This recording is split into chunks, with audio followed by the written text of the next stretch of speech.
Hey all, so this is the introductory video to Module 2, Chapter 2, in which we'll be covering the American Revolution, right, the creation of the United States of America, and the creation of the U.S. Constitution. So really foundational stuff here.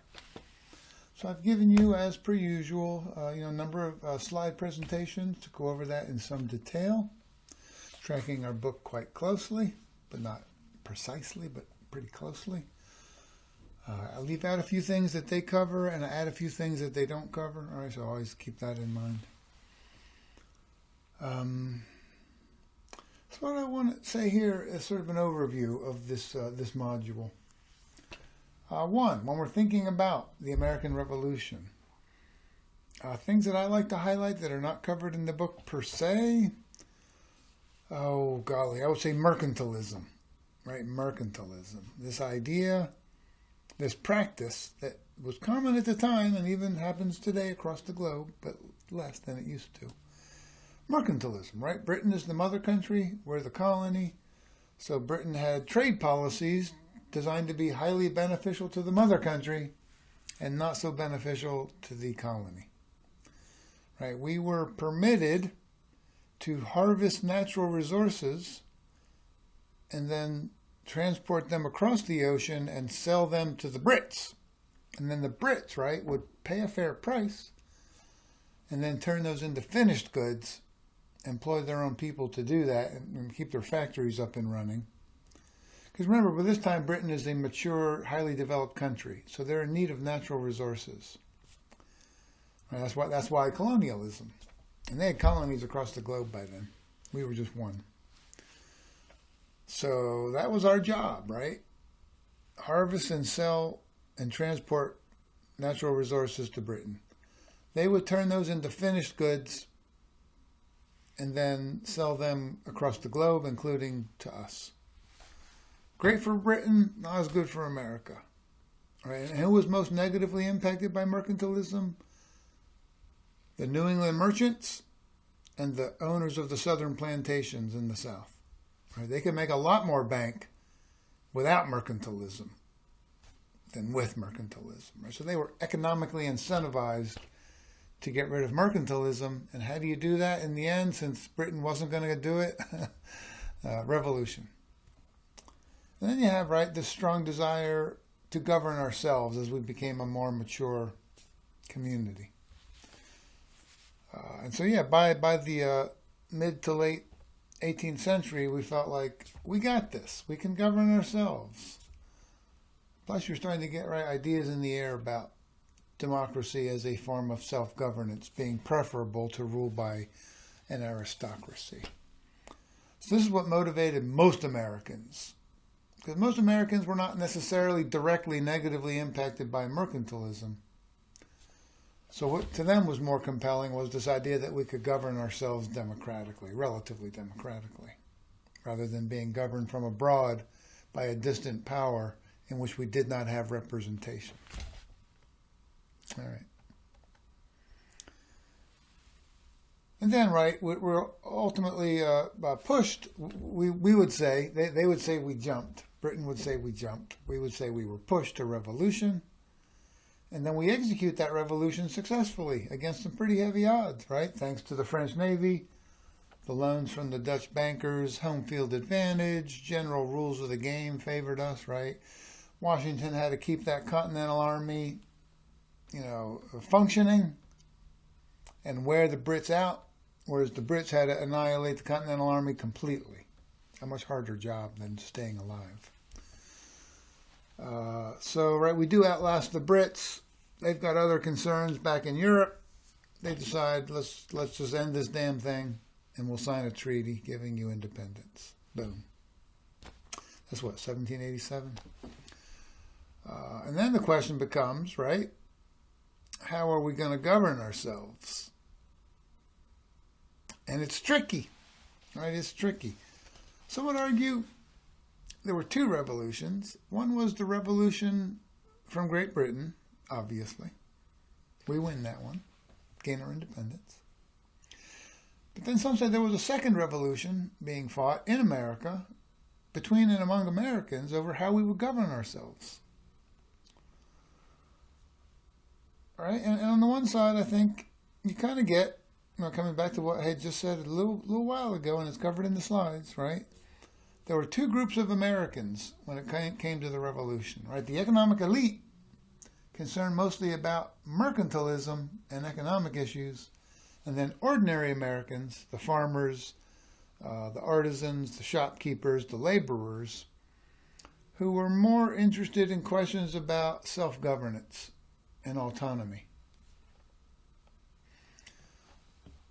And so following that idea, right, those were kind of the two groups battling between themselves over how will we govern ourselves. I think for the economic elite, it was, let's maintain a system of governance that's not too radically democratic, because we're the elite. We find you ordinary Americans kind of threatening, And let's maintain a form of self-governance that's geared towards most of the power being in the hands of the elite. In this case, propertied white men. On the other side, right, ordinary Americans were like, no, let's spread that power around more democratically and govern ourselves in ways that are radically democratic. And I think that at that convention in Philadelphia, summer of 1787, the economic elite mostly prevail in that contest. Right? That the revolution that was desired by people, radicals like Thomas Paine, that we have universal suffrage, that we abolish slavery, right? Those hopes and dreams of the radicals were largely dashed at the convention. We keep slavery, for example, and we dramatically limit suffrage. And we reserve power mostly to the elite.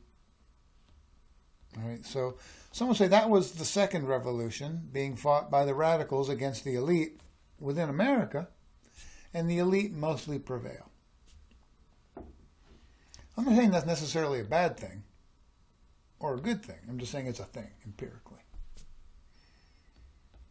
Everyone can make their own judgments about that. But yeah, in a sense, Paine suffers quite a defeat here, and it's painful. I'm sorry, I couldn't help myself. Now that being said, because there are those, I think I've noted this before, right? There are those who say, we're a republic, not a democracy, calm the hell down. Never meant to be a democracy. Right, insofar as the elite did prevail at the convention by and large, and the radicals were defeated. But over time, right, the radicals in a way have prevailed. That we've become increasingly democratic over time. And we got rid of slavery. And we moved in Thomas Paine's direction. And away from the elite model that was our initial approach to politics at the beginning. All right. Right. We've made suffrage nearly universal for all adult Americans. And we've abolished slavery. We've moved in Thomas Paine's direction. We've created a welfare state. Thomas Paine had that idea all the way back in the late 18th century, way ahead of his time. I think we have become in some ways the country that Thomas Paine had dreamed about, but was initially largely rejected at the convention. Now look, I don't want to be too hard on the founders and the elite and what they got done at that convention. What they got done in some ways was impressive. But, they kept slavery. They limited suffrage dramatically. That's less impressive, in my view. Judgment call. Right, but to the extent that we perhaps, in that sense, came up short on the democratic project of America, pretty quickly we began to move in that direction. Right, as early as the election of 1800, where Thomas Jefferson and the Democratic Republicans prevail over John Adams and the Federalists. Right, the Federalists, right, the elite party, the party of the elites at the beginning, those who promoted ratification of the Constitution. I think that the Federalists pretty quickly become persona non grata in their own country. That their more elitist vision for America is pretty quickly rejected by the American people. And as early as that election of 1800, we start to move in a more democratic direction. And in fact, what comes out of that election, right, is the defeat of the Federalists, the triumph of the Jeffersonian Democratic Republicans, not only in terms of who wins the White House, but who controls Congress. Right? And pretty quickly, over some time, but pretty quickly, the Federalists cease to exist as a viable political party. Right? Their elitist views quickly fall into disfavor, and they're left behind. And it's not too long after that election that we start to expand suffrage to include not just propertied white men, but also unpropertied white men. It's a start. It's a beachhead. And some would say that was the value of the more elitist approach, was it got us started. It created a beachhead. And for its time, right, even the elitist approach to the Constitution was radical for its time in terms of being radically democratic.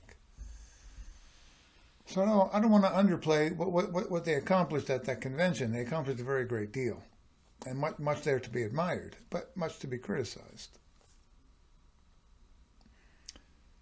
And many would say, yeah, maybe the more sort of conservative, elitist approach was appropriate at that time because we weren't ready for a full-blown democracy. We weren't mature enough as a community to make that work in practice.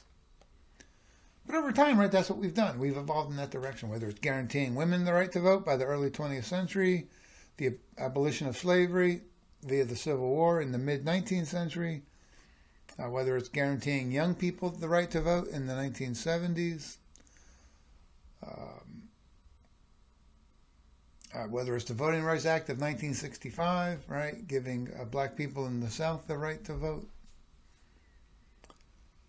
giving Native Americans the right to vote in 1924. Right, we've moved in that direction. So I always think that to some degree, those who say, look at the inception of America when we were a republic. We were meant to be a republic and we should always be a republic. They're kind of suggesting, I think, that maybe we should bring back slavery or maybe we should limit suffrage once again. I don't think that's a convincing argument myself. I think we did start out with very limited forms of democracy, and we've expanded that dramatically in the last 250 years, and I don't think we should have to apologize for that. All right, so I'm trying to think. That's, I think, some of the broad contours, and again, much to admire in that Constitution.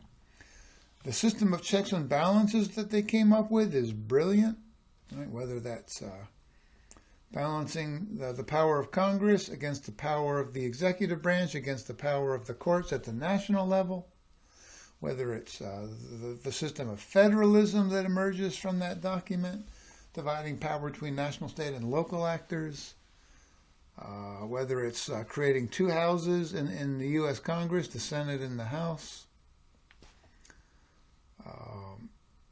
whether it's giving the national government enough power to create a United States of America rather than a disunited States of America. Because remember, right, that was the problem with the Articles of Confederation. It was a loose collection of 13 states.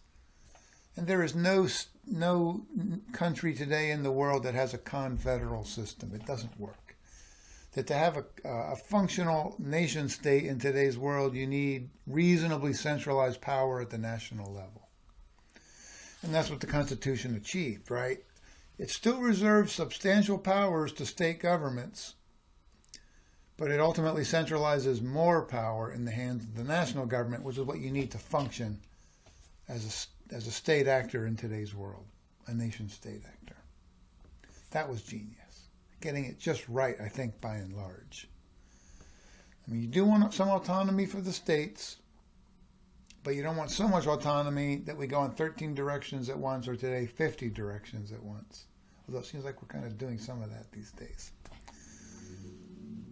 But we still have a very strong United States of America because in part of the genius of the Founding Fathers. All right, I'll leave it there. Thanks all.